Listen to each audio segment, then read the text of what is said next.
Bom dia a todos aqui novamente. Eu acredito que. Esperando o meu amigo Beclout.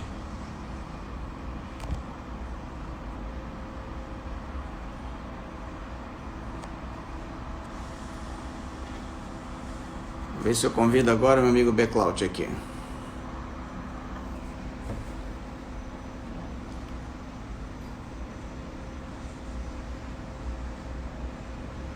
Bom dia, Beclout.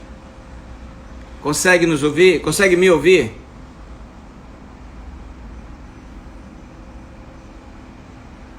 Beck.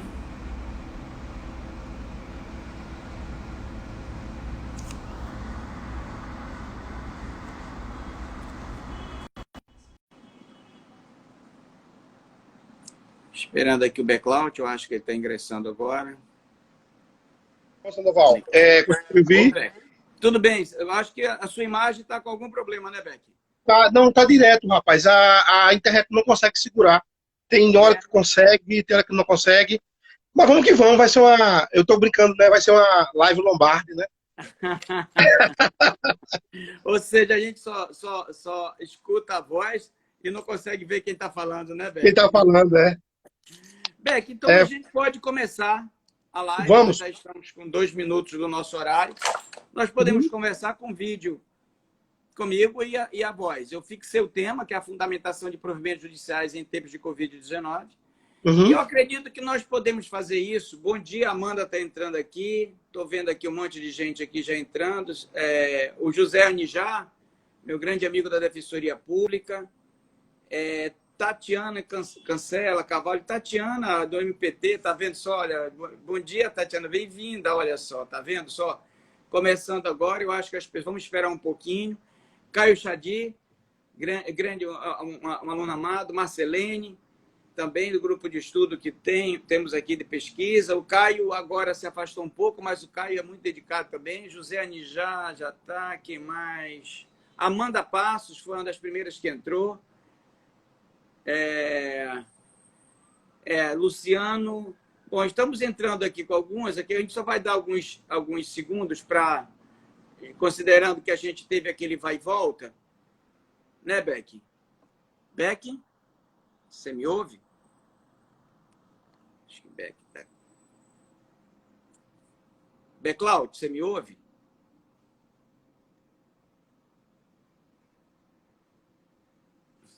Acho que o Oi, Beck caiu. Sandoval. Voltou de novo aí? Voltei. Não toca no seu celular, Beck. Deixa o seu celular Beleza. intocável. Tá ótimo fazer isso. Tá bem? Beck, a iniciativa de lhe fazer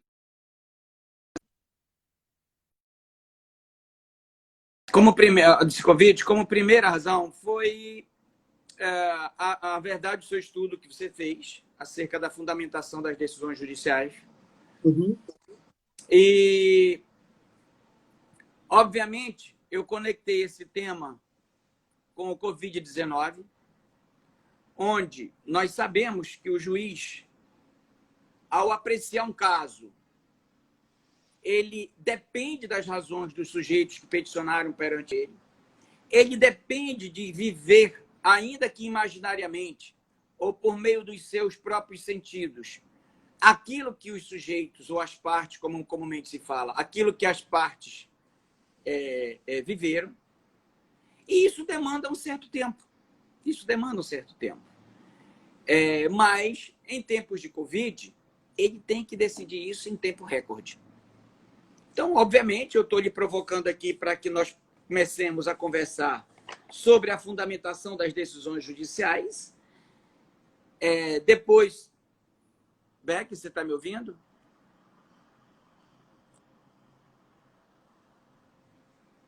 Beclout caiu de novo.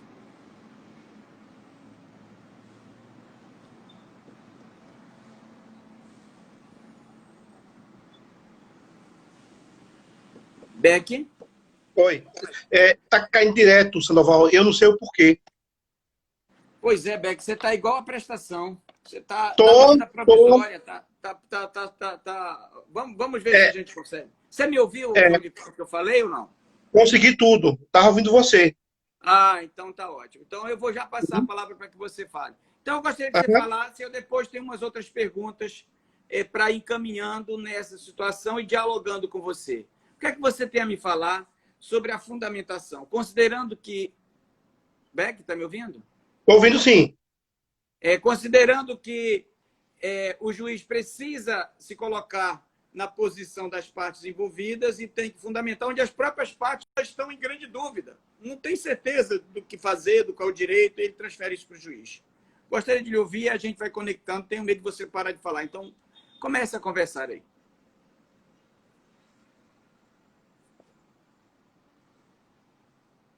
Beclaud, você me ouve?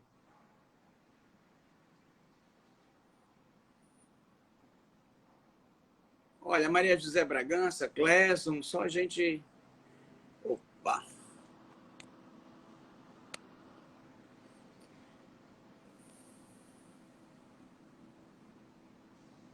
Beclaud?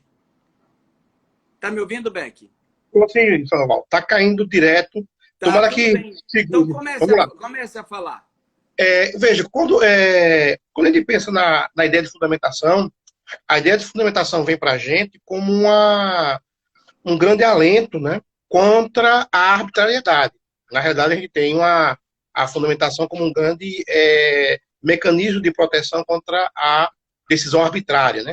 No entanto, Sandoval, eu vejo a fundamentação como algo muito curioso, porque a fundamentação ela é algo que permeia não só a atividade do juiz, né, mas a atividade também do advogado e do Ministério Público, né, que atua na sua função. Então, o que acontece? É, o que é a fundamentação, né? A grosso modo, né? É uma relação.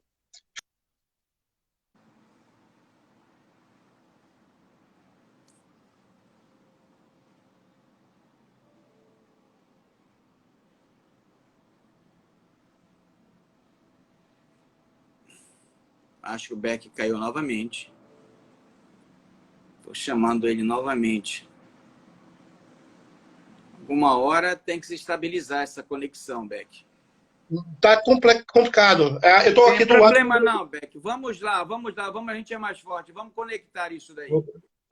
Veja, o que eu estava falando, Tá, você terminou que é uma relação. Você disse que é uma é, relação. é a relação. E uma relação de quê? É a relação feita pela parte entre o fato e a norma. Isso é interessante, né? Na verdade, o que a parte vai dizer? Olha, eu tenho uma situação X, a situação X, ela me confere um direito, porque tem uma norma que me garante esse direito. Então, a fundamentação é justamente essa relação que eu faço entre o fato e a norma.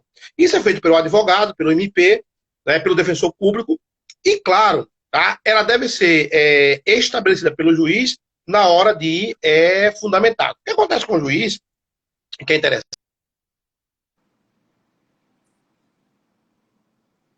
Creio que o Beck caiu novamente. Amanda, eu acho que o Beck falhou novamente. Eu vou reconectá-lo.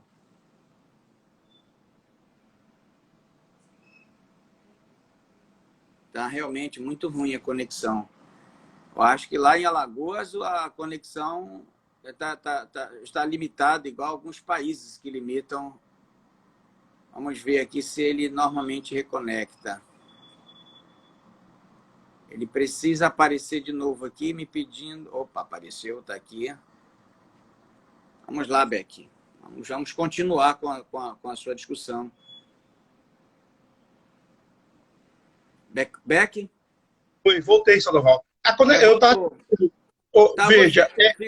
Ficou na parte, Beck, que tem que fazer uma relação entre o fato e a norma que lhe dá o direito. É isso, Sandoval. E é interessante que essa relação é uma relação que é feita pelo advogado, pelo Ministério Público, né? Mas ela é feita pelo juiz. Tá? Só que o juiz ele tem um dado interessante com relação ao juiz, porque o juiz ele tem que, para fazer essa relação, ele tem que ter os dados que são informados pelas partes, né? Ele vai ter que confirmar, né, esses fatos através da linguagem da prova, para que ele possa dizer, olha, o fato tal aconteceu, tá? E não só isso, né? Que o fato tal que aconteceu, ele tem uma relação com a norma A ou a norma B. Então, Nossa. A live com Beck realmente é um desafio enorme. Eu acho que, novamente, ele está solicitando a conexão, estou aceitando e ele está ingressando em segundos. Está ficando muito engraçado essa live. Mas vamos lá. Ô, Beck, até sua imagem apareceu agora. Vamos lá. Agora eu acho que a Alagoas vai nos dar uma trégua.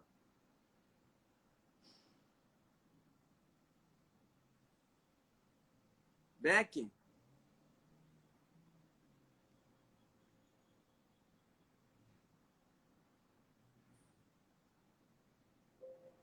Alô, Beck? Nos ouve? Me ouve, quer dizer, né? Nós... Eu acho que ninguém...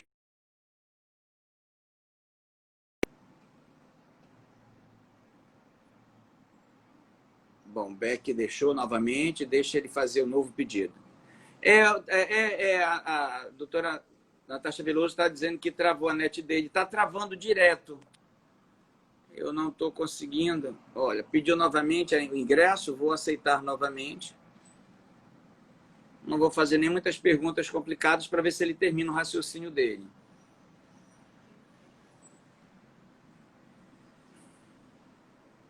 Oi.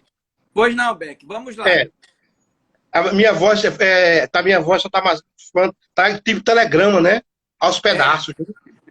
É uma lástima. Mas veja só, essa relação, Sandoval, que eu acho interessante. Débora Russo entrou, vamos lá. Vamos lá, Débora. Quando você tem essa relação, né, o tem que confirmar através da linguagem da prova, que é um ponto importante, importantíssimo, tá? E ele vai confirmar se esse fato aconteceu ou não, segundo a linguagem da prova. Né? E mais, ele vai ter que relacionar esse fato, tá, a uma norma que pode ter sido alegada pelo autor, pelo réu, ou pode ser, inclusive, uma terceira norma. Isso é curioso, né? Então, a fundamentação, na realidade, é uma relação feita.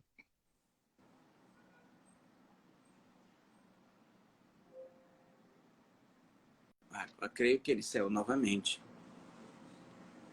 Nossa, tá realmente pingado isso.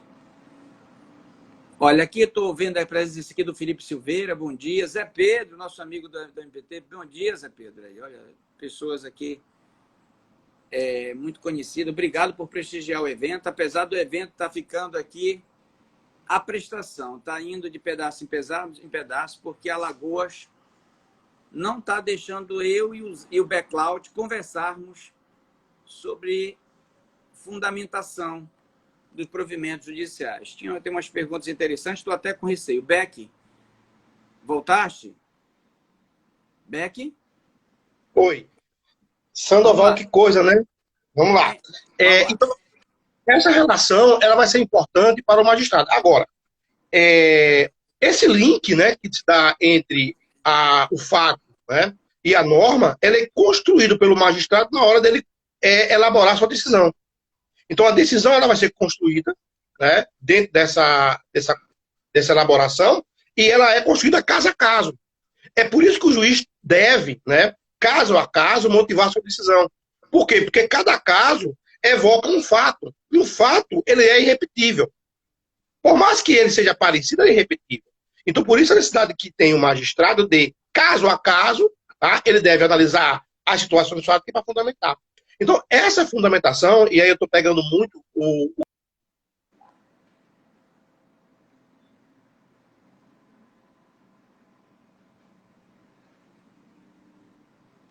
Beck?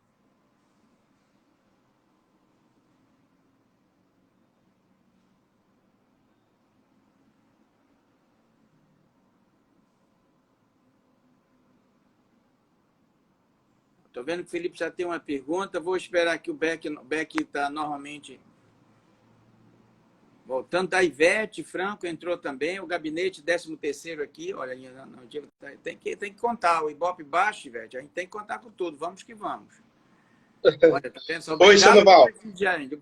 Olá, Beck. Vamos lá. Obrigado mesmo, porque está complicado, né?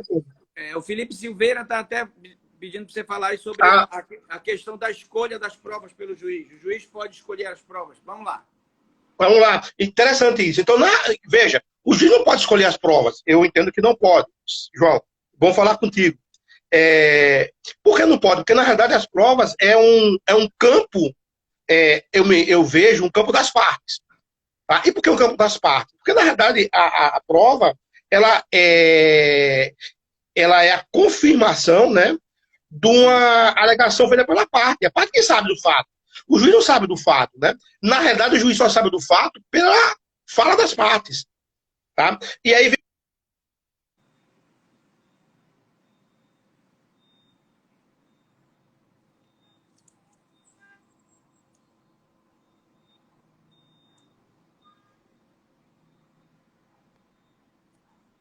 Acho que a internet em Alagoas realmente está...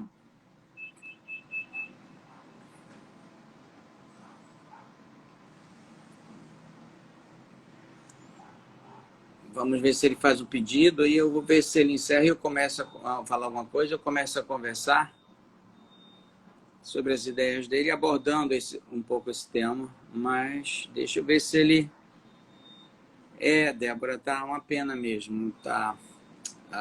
infelizmente.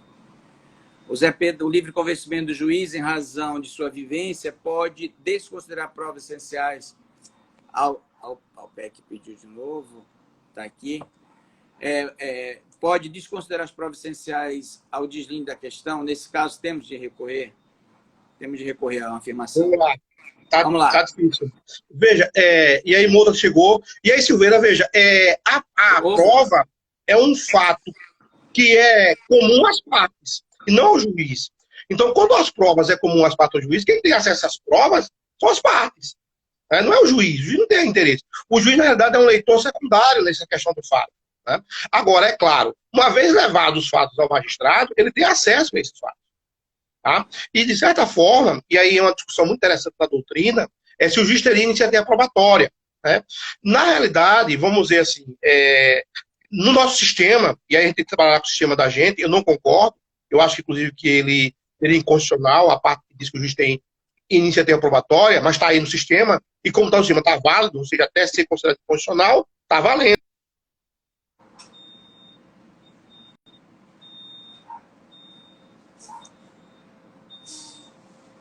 O professor Henrique Mouto, olá, amigos. O BEC, pois é, Henrique, o BEC, Alagoas está boicotando o BEC. O BEC não deixa aparecer, está aparecendo sua voz. A Ivete também perguntou, dando a resposta aqui para vocês. Bom, eu estou conectando ele de novo. Tá difícil, tá difícil. Eu agradeço os amigos que estão permanecendo.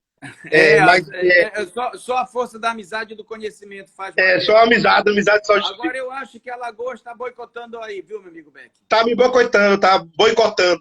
Tá mesmo. Tá um boicote sério. Veja, Sandoval, é porque a minha imagem é feia, bicho. Segundo o Monta, Não, rapaz, não assuma essa responsabilidade, não, Beck. É Alagoas mesmo. Alagoas mesmo. Então, o que aconteceu?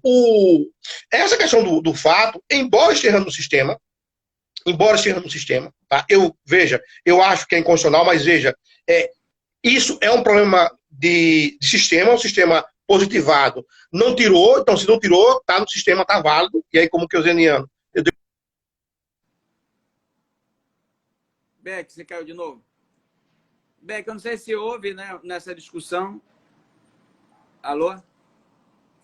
O Beck está falando agora há pouco, dizendo que a iniciativa probatória do juiz seria inconstitucional, apesar da permissão do CPC.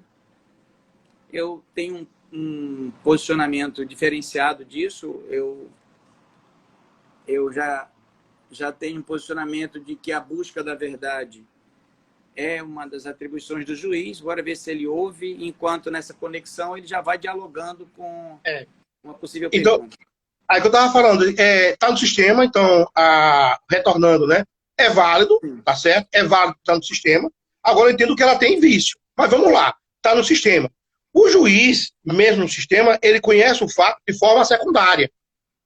A linguagem, o fato chega a ele de forma secundária. Então, cabe ao advogado, né? Cabe ao advogado trazer as provas, do advogado autor e do réu, MP também, né? E o juiz, claro, tendo conhecimento sobre os fatos, tá? De forma subsidiária, até porque a aproximação que ele tem é uma aproximação meramente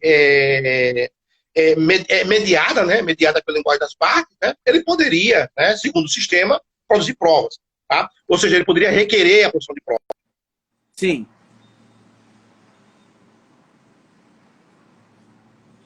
Alô?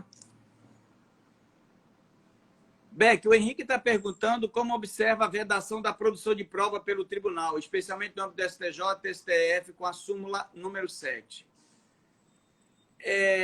Vamos ver se o Beck nos ouve. Eu não sei se ele ouviu a minha observação de que eu não considero inconstitucional a produção da prova pelo juiz, logo porque ele não está produzindo para beneficiar o B ou C, mas sim porque é necessário a busca, ou melhor, a persecução da verdade para os fatos. Opa, o Beck está voltando aqui de novo.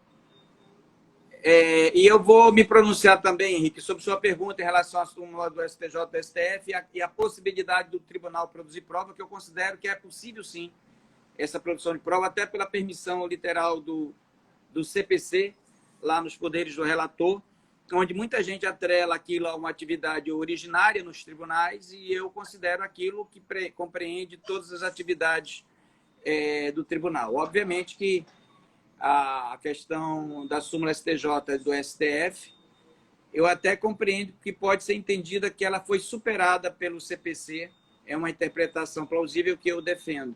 Bora ver. Beck, está nos ouvindo, Beck? Estou sim, Loval. Você está me ouvindo também, Beck? Que eu estou falando mal de ti, Beck. Você saiu eu sei. mal de ti, Beck. Ô, Loval. Esse tipo de amizade, Beck. Não, É bom demais. Não tem futuro, só não, peça, amizade só peça estragada. Vamos lá, Beck, vamos lá. O Zé Pedro está dizendo aqui que concorda com a posição da busca da verdade. Na verdade, o nome da persecução, né, em relação à pessoa fazer uma persecução, porque para o direito ter uma operação lógica de funcionamento, é necessário que tenha uma versão descrita. Opa, está aqui o Beck de novo pedindo para voltar. Vamos aqui, eu fico toda hora tentando localizar ele. A questão do pré-questionamento, Henrique, eu acredito que ele tem que vencer o pré-questionamento para, uma vez, ele apreciar o direito no caso concreto, se ele ultrapassar. E for necessário. Mas vamos lá. Vamos lá. Eu já penso diferente, veja. Você está falando no Tribunal de Justiça, né, Henrique? Não é no STJ ou no STF. Está falando aí no tribunal. Eu estou entendendo que você está falando isso no tribunal. Sim, sim. Pode falar. Veja, eu entendo que, na realidade, é o seguinte, olha, como essa permissão é uma permissão que eu reputo que ela viola a Constituição, eu acho que ela viola a imparcialidade, certo? Qualquer interpretação dela, para mim, é restritiva, entendeu? Então, eu não entendo que o tribunal teria essa iniciativa. Mas é uma perspectiva minha, tá, com relação a isso. Eu, sim, por exemplo,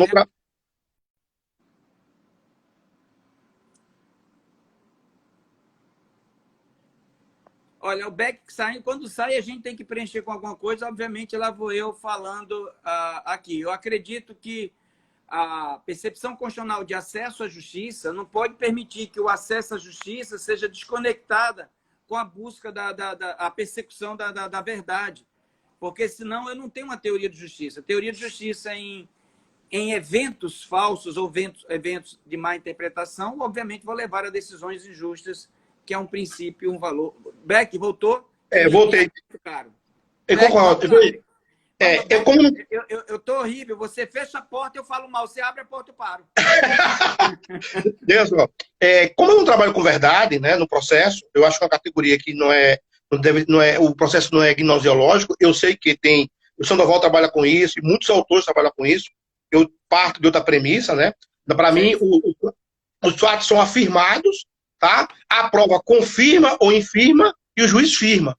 Então, não tem relação à verdade. Nessa perspectiva minha, tá? Essa relação do magistrado construir, né? Construir verdade, para mim, não.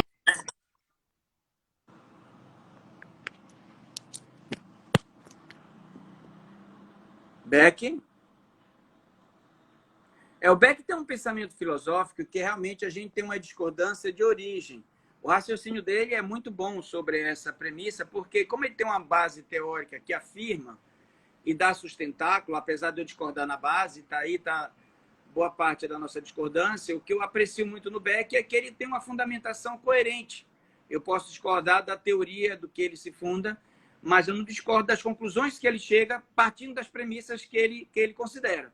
Como as premissas que ele considera não são as mesmas premissas que eu considero, obviamente a gente não tem como chegar às mesmas conclusões. Eu estou esperando ele voltar novamente. Estou tentando aqui ver se localizar. O Henrique Moto está dizendo que seria produção de provas no STJ e no STF. Seria no caso de recurso excepcional ou extraordinário. Seria isso, Henrique? Se for essa premissa, eu não considero que ele pode provar nesse sentido, da natureza dos recursos, e eu acredito que seria melhor ele trabalhar nas hipóteses de ação rescisória, onde tiver alguma situação nesse sentido de erro de fato ou de alguma questão que revele nas hipóteses do CPC para ação rescisória, como a possibilidade de propor ação rescisória. É o pensamento, porque senão tornaria o STJ ou o STF em uma jurisdição ordinária e não extraordinária. A gente deveria ter essa percepção. Quando eu falo dos poderes do relator em relação à questão da prova, estaria mais voltada à jurisdição ordinária. Logo porque o próprio CPC... Opa, está aqui o Beck de novo pedindo. O próprio CPC vê a possibilidade do tribunal apreciar questões já maduras lá e se tem alguma coisa que possivelmente ele entenda, ele pode encaminhar nesse sentido. Vamos ver se o Beck está voltando aí, que a palavra é dele. Eu retornei aqui.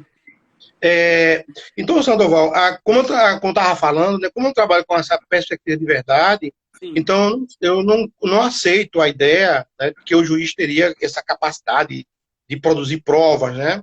Mas se ele tem, segundo a lei, tá, eu desconfio que isso possa acontecer no tribunal, até porque no Tribunal Superior, como o outro tem colocado aqui, o Henrique, né, a função do tribunal na chamada questão recursal, ele está apenas analisando a questão do direito, né? Se o direito é ou não aplicável ao caso, se o direito é ou não, perdão, é questão de direito, né? E sendo questão de direito, a questão fática já foi discutida.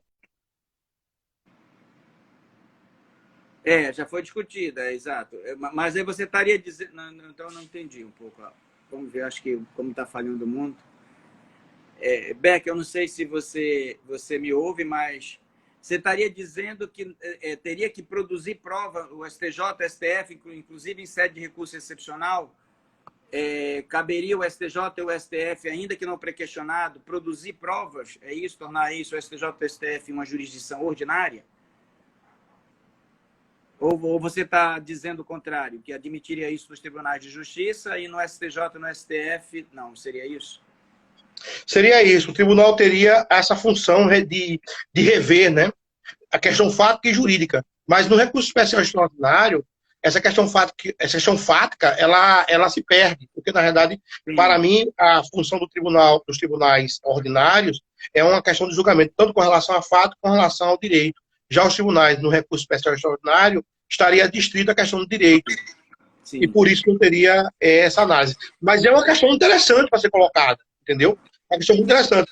Se eu coloco essa questão fática para os tribunais extraordinários, né, eu teria aí uma terceira instância, né? Ou seja, uma terceira revisão da questão fática, né? Se o fato, sim, aconteceu ou não. Então, isso a gente se alinha, nisso daí a gente se alinha. Eu até admito que tem essa discutibilidade, mas por meio da ação rescisória. Henrique, é essa posição que você está dizendo, Henrique? Opa, Beck voltou novamente aqui, vamos... Opa.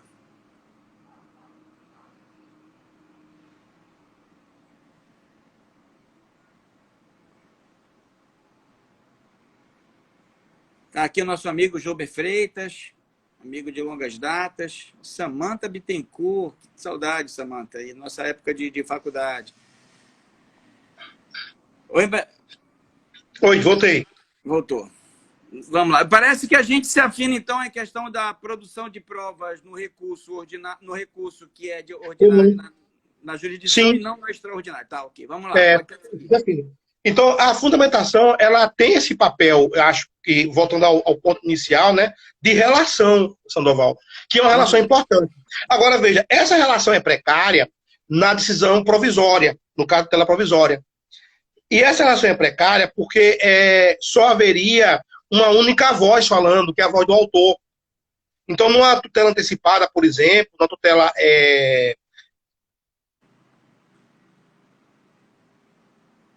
O Zé Pedro está perguntando se ele teria que devolver o primeiro grau. Não, Zé Pedro, eu acredito que ele pode produzir lá. Se não for uma coisa muito extensa ou tudo mais, ele admitir que é algo assim, ele poderia produzir no próprio tribunal. Essa é a minha compreensão e do Beck. E provavelmente talvez seja do Henrique Mouta, que está nos provocando nessa pergunta muito intrigante. Agora, obviamente, o tribunal pode apreciar no sentido seguinte: olha, devolvo os autos para a origem, porque a produção é longa e tal, não quero mais. Se for uma coisa rápida. ele faz, justamente. E essa devolução é plenamente pragmática, né, Sandoval? Isso. É uma questão pragmática. Então, o que acontece? Eu estava falando, o problema todinho, Sandro, é com relação à questão da tela provisória, né? Porque uma fala, só há uma fala ali, né? É uma fala só, em que, em regra, não, no caso, o réu não é ouvido, tá? Então, você tem apenas um. Então, o peso para o magistrado é muito grande. E é interessante, porque você coloca no ombro do magistrado tela provisória um peso muito grande, porque ele vai ter que decidir algo que vai interferir na vida da parte contrária, sem que haja o contraditório, sem que haja a oitiva da outra parte. Tá? Ele tem uma.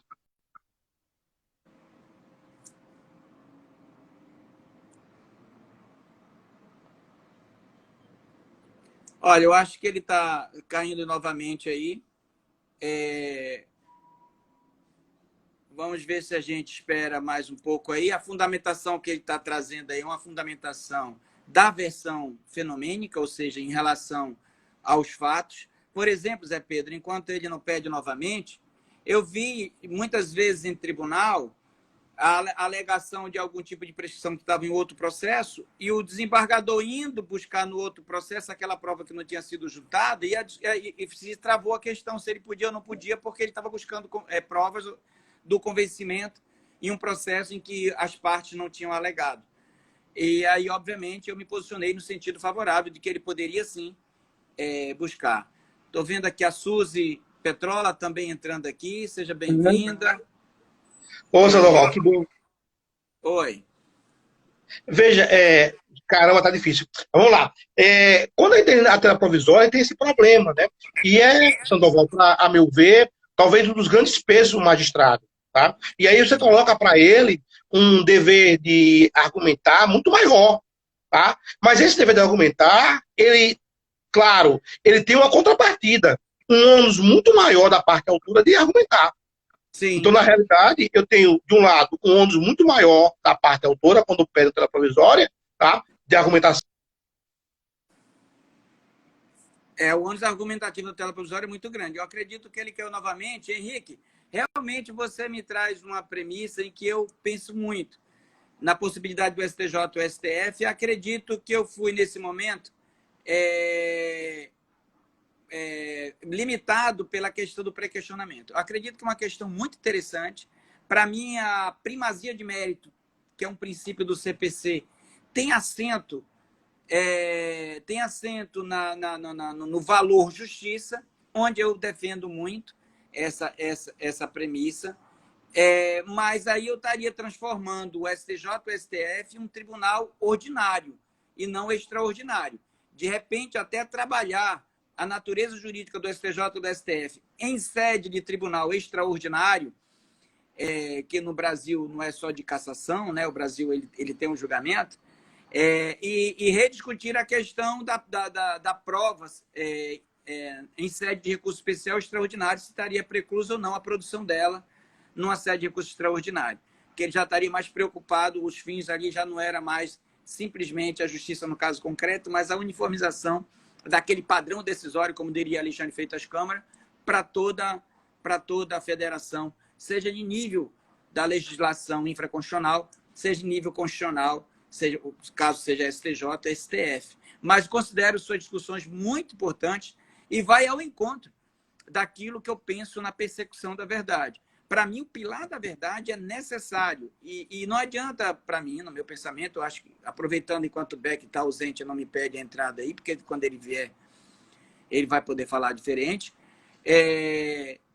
Não adianta a gente só dizer que eu quero uma máquina de produzir efeitos jurídicos. Essa produção de efeitos jurídicos tem que apreciar o mérito e tem que ter uma decisão justa. O acesso à justiça não é acesso a um poder judiciário. Essa é uma ordem jurídica justa, que me garanta que as possíveis lesões que eu tenha sofrido possam ser apreciadas por um tribunal ou por vários tribunais e me concedam uma decisão que seja de acordo com a moral coletiva ou com aquilo que a sociedade tem estipulado pelos seus órgãos como essa moral como pertencente às normas de direito que me daria uma posição de vantagem diante daquele nominado fenômeno que está sendo alegado pelas partes. Então, na verdade, eu acho que a gente poderia conversar, Henrique, ainda sobre isso, enquanto o Beck não volta. Essas saídas do Beck, eu acho que está sendo providencial, Beck. Beck, você sai, a gente fica começando a falar do Beck. Esses amigos arrepianos, Beck. Graças a Deus, é isso aí. O Henrique está superando, dizendo que até no STJ e STF tinha que ser repensado, viu? Caramba, Henrique tá chutando o pau da barraca, né? Não, eu acho que não. Eu acho que essa questão da probatória é uma questão que é um capítulo das partes. Acho que é o momento das partes falar no tribunal, certo? E essa questão de tentar rever isso tudo acaba positivando ou acaba materializando esse ativismo judicial, entendeu? Eu creio que essa questão é complicadíssima, né? E você imagine, você tem toda uma obrigação probatória na primeira instância, né? Na segunda instância, né? Aí quando chega no STJ, no STF, você vai começar de novo. Beck, você saiu. Não, Beck, eu acho que não era começar de novo, não, Beck. É trazer novas evidências, como diria o direito anglo-saxão, novas evidências de que, ou proof, ou provas, de que aquele fenômeno ocorreu. Oi, Beck. Você quer que eu te convide? Eu estou sempre esperando o seu novo convite. Você falou Sandoval aí no chat. Quer que eu lhe convide novamente, Beck? Deixa eu ver aqui, Beck.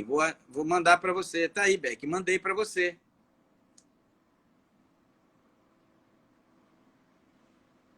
Não, Beck, ele não segura, mas você fica falando aí a prestação até a gente ter. A gente já está perto aí. Beck, uma das coisas que eu gostaria de perguntar é o seguinte.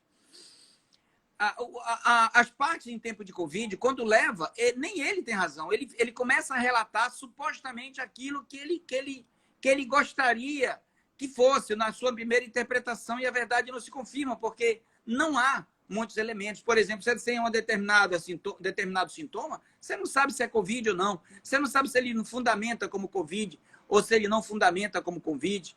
Entendeste? E você está confinado mesmo.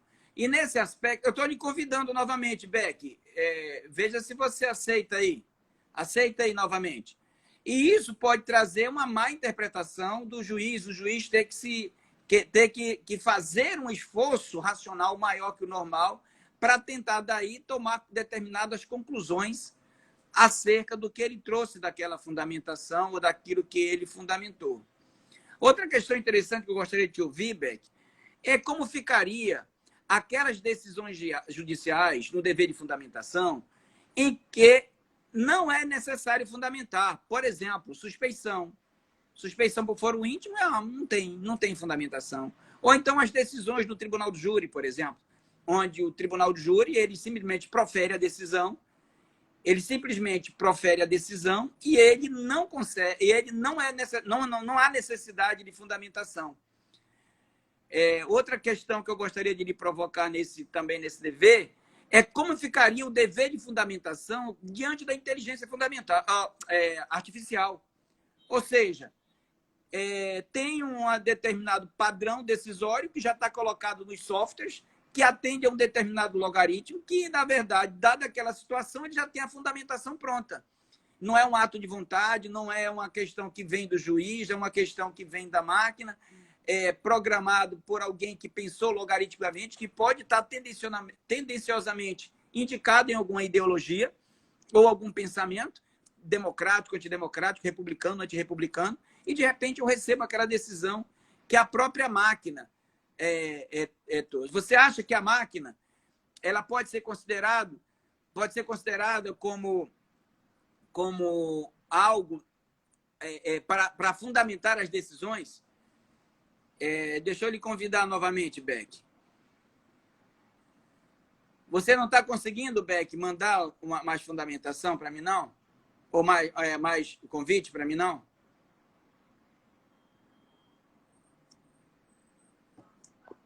Então, essa seria uma questão interessante. Eu vi uma discussão acerca, por exemplo, da fundamentação da inteligência artificial, de que, na verdade, não haveria um ato jurídico, porque ali não estaria um juiz decidindo com ato de vontade em cima de uma análise ou interpretação de uma versão dos fenômenos, que é chamada de fato, está aqui, numa versão fática, mas sim uma máquina reproduzindo de acordo com determinados padrões logaritmicamente pré-condicionados. O que você me diz sobre essas questões, Beck? Sobre a questão em tempo de Covid. Complicado, Sandoval. Eu acho que a IA, né, ela ainda não tem ainda capacidade, eu acho que ela ainda não tem capacidade de decidir. Na verdade, ela está apenas como catalogadora, né, de decisões, né, e catalogando decisões. O problema todinho, quando ele cataloga decisões, né, é respeito a algum tipo de parâmetro, algum tipo de palavra-chave, coisa que valha, você acaba direcionando a posição do juiz. Então, embora ela não decida, tá certo? Ela fornece para o magistrado uma técnica, um meio rápido, tá certo? Para que ele possa decidir, certo? Qual é o grande problema que eu vejo na questão da...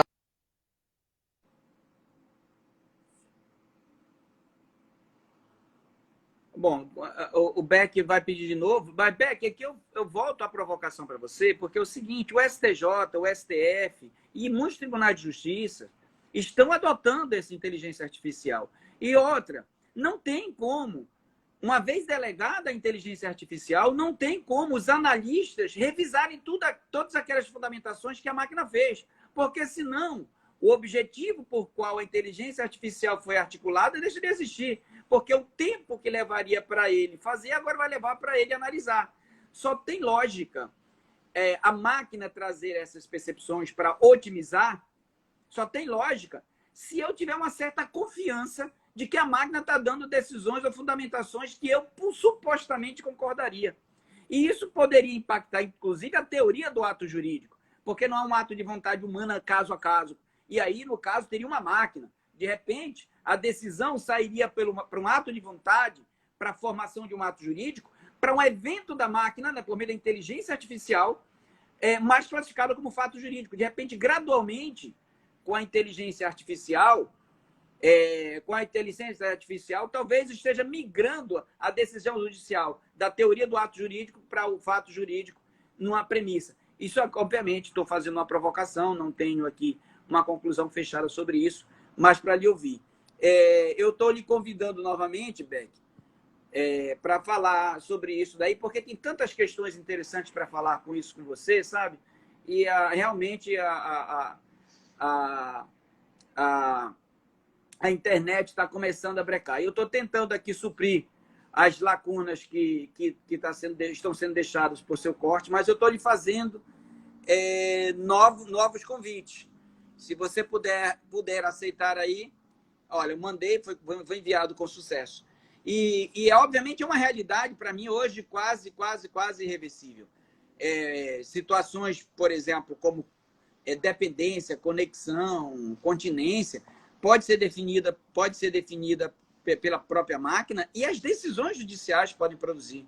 Principalmente agora, considerando a eficácia vinculante dos precedentes, os efeitos vinculantes dos precedentes, eu posso criar padrões com base naquilo e, por exemplo, selecionar logaritmicamente algumas palavras que de tal sorte que se aquelas palavras ou aqueles significados forem repetidos em um determinados casos, há uma probabilidade de se enquadrar ou se distinguir daquele determinado precedente, e caso se enquadre, a máquina já vem trazendo, dizendo que defere ou indefere o pedido, dá provimento ou nega provimento ao recurso.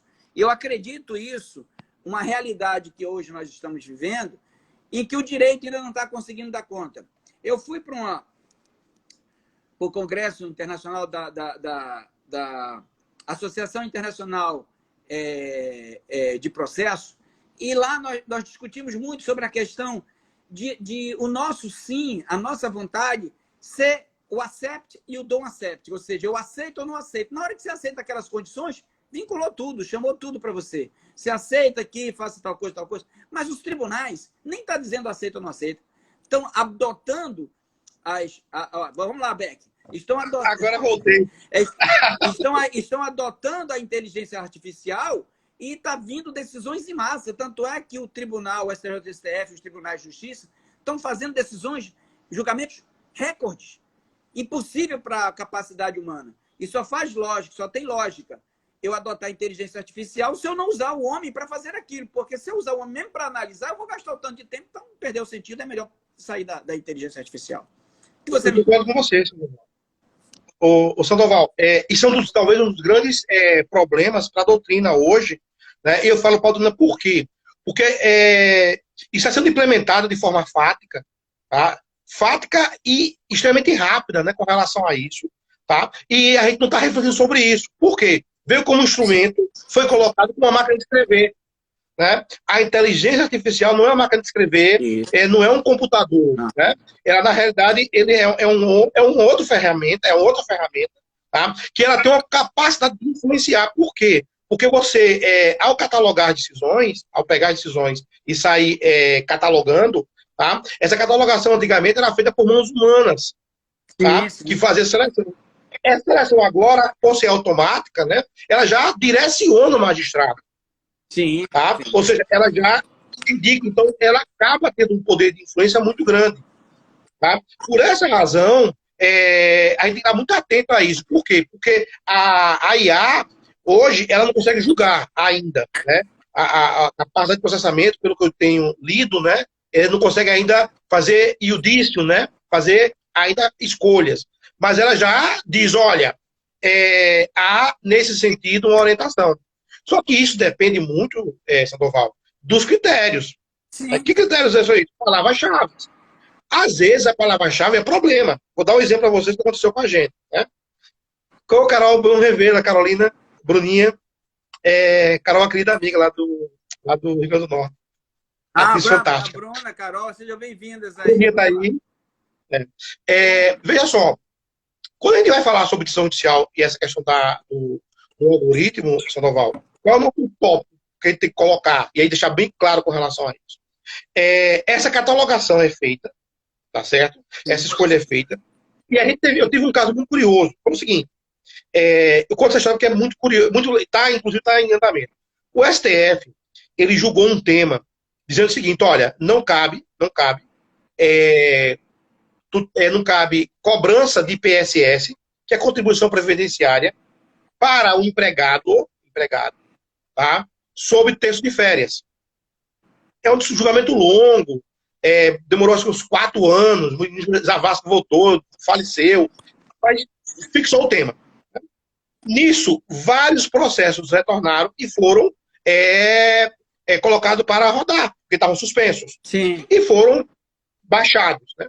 Só que a Fazenda Nacional, ela chegou, agravou, alegando que havia um tema, tá, com relação à contribuição patronal, não do empregado, patronal, sobre essa mesma verba, o texto de férias.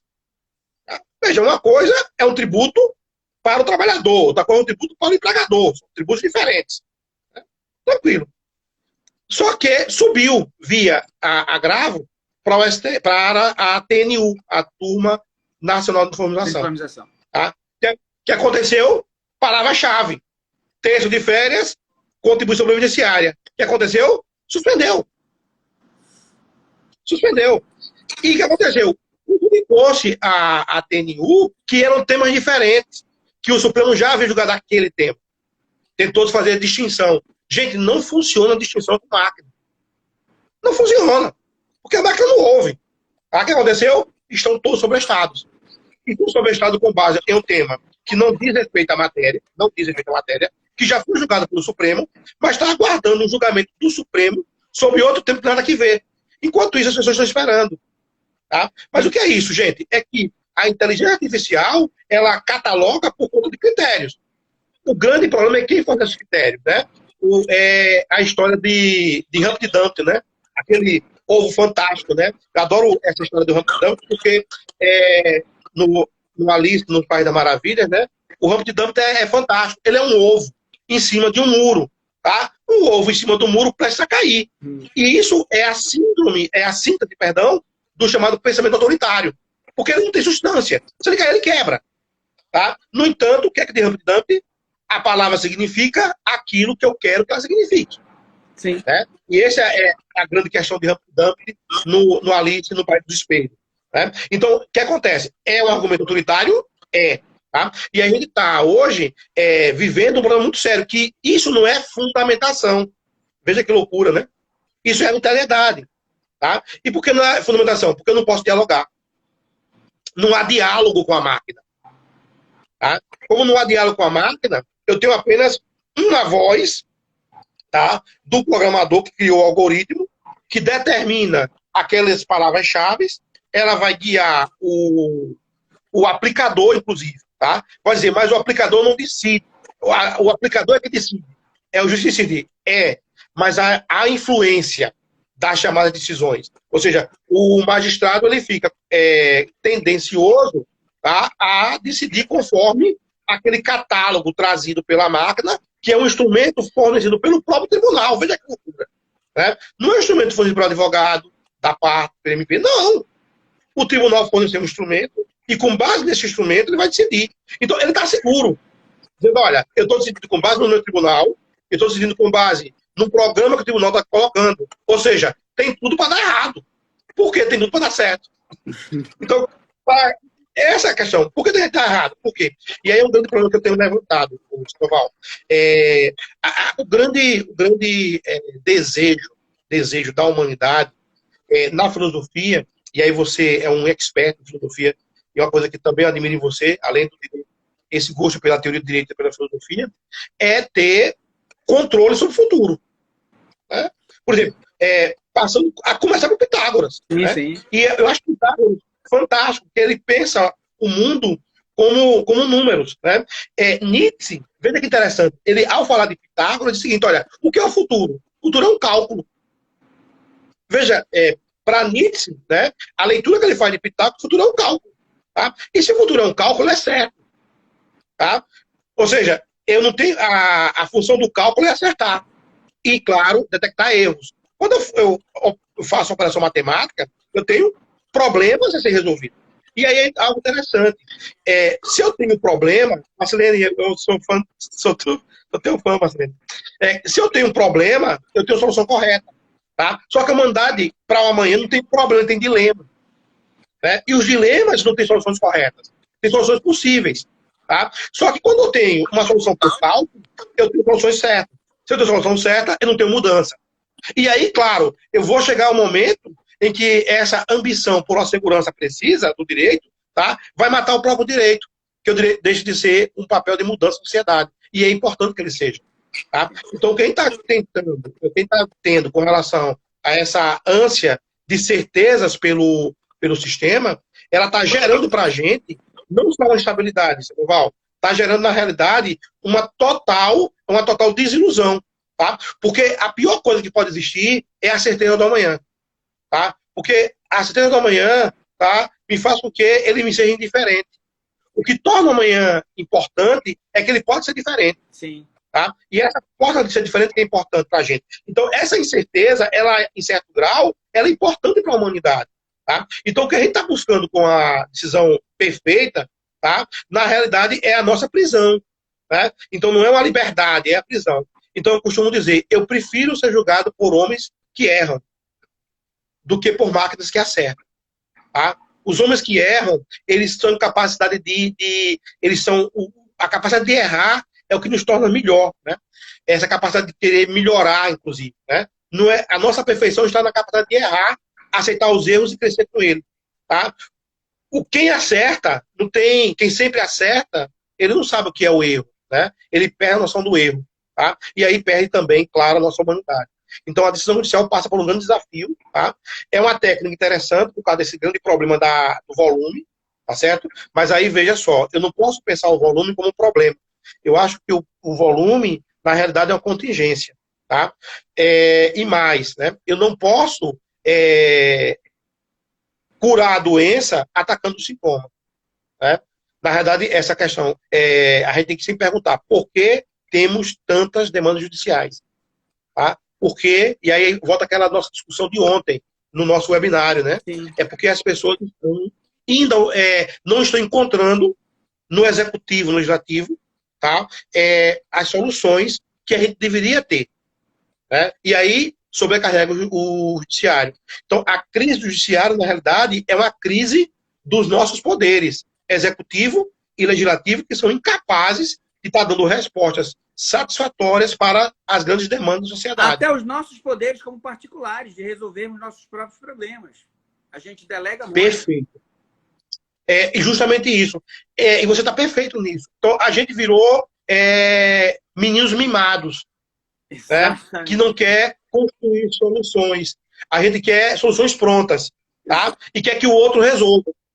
Tá? E isso para a gente, Paval, é algo curioso. E a gente não está. Veja, a academia, eu coloco muito na culpa da academia. Veja, o judiciário, a advocacia, o MP, eles lidam com problemas práticos. Eles querem resolver seus problemas. Quem tem que refletir sobre as formas de solução somos nós que estamos na academia. Sim. Tá? A gente está na academia, a gente tem a função fundamental de pensar isso e verificar o que é bom e o que é ruim disso. E fazer a crítica disso. Tá? O que nós temos no Brasil, isso é um problema sério, é uma baixa doutrina. Tá? Uma baixa doutrina. Sim, sim. E essa baixa doutrina gera o quê? Gera uma dificuldade, tá? Porque os poderes postos, no caso, a atividade prática do advogado, do Ministério Público, do juiz, tá certo? Ela fica sem ter esse respaldo. Uhum. Tá? Então, o que acontece? Ela fica... Beck, estamos caminhando no final até colocar o seguinte: um dos principais pontos da inteligência artificial, até o Zé Pedro estava dizendo que nunca vai substituir o homem, é verdade, porque não tem alma, não tem, e é verdade todos os contextos dele, mas uma coisa é certa, nós estamos vivendo sim os efeitos de suas decisões, como você acabou de exemplificar. E o de acordo do desembargador e a análise o analista judicial, ele às vezes, por amostragem, ele não tem ele não analisa profundamente, então ele não empresta a vontade dele ali. E ele ali, na verdade, está cheio de processo, está querendo se livrar. De tal sorte que quem foi que fez aquele julgamento efetivamente, inclusive de suspensão do tributo sobre o empregador quando era do empregado, foi efetivamente a máquina. E aí não fez a ideia de extinção, a não ser que tenha um logaritmo, uma racionalidade disso. Sêneca, por exemplo... Pois não, pode falar. Mas não fale, pode falar. Sêneca, por exemplo, ele fazia uma observação com base no estoicismo, contrariando essas premissas de cálculos matemáticos que possam predeterminar o futuro, dizendo o seguinte: olha, o futuro realmente é desconhecido, não dá para saber. O passado eu já vivi. Se toda vez que eu tiver que me ocupar com o futuro e me ocupar com o passado, eu roubo meu presente. Por favor, vá viver seu presente, porque a tua vida está acontecendo aqui agora, nesse momento. E isso era o que ele fazia numa percepção estoicista, dizendo o seguinte: olhe para a natureza. A natureza vive cada dia. A água corre toda hora. O vento sopra a qualquer momento. E ele não fica imaginando se vai soprar hoje ou se soprou ontem. Simplesmente está vivendo agora. Então, é uma premissa por meio do qual você vai lidando. Obviamente, são posições filosóficas extremadas sobre o mesmo fenômeno que deve ser compatibilizada em certa medida. Mas o certo hoje é que, em boa parte da fundamentação, não deu tempo de você falar sobre aquelas decisões que não dava para fundamentar, então vamos marcar um outro tempo que está terminando aqui o horário. Bora, que eu acho que eu descobri qual era o meu problema aqui. Era um problema da minha internet, que ela faz alternância entre o 4G e o Wi-Fi, automaticamente. Aí eu estava, quando estava quebrado, parado, né? Eu fui mexendo, aí verifiquei isso. Aí eu tirei. Na verdade, não foi, foi meramente intuitivo. Eu vou tirar para ver se funciona. Como funcionou, então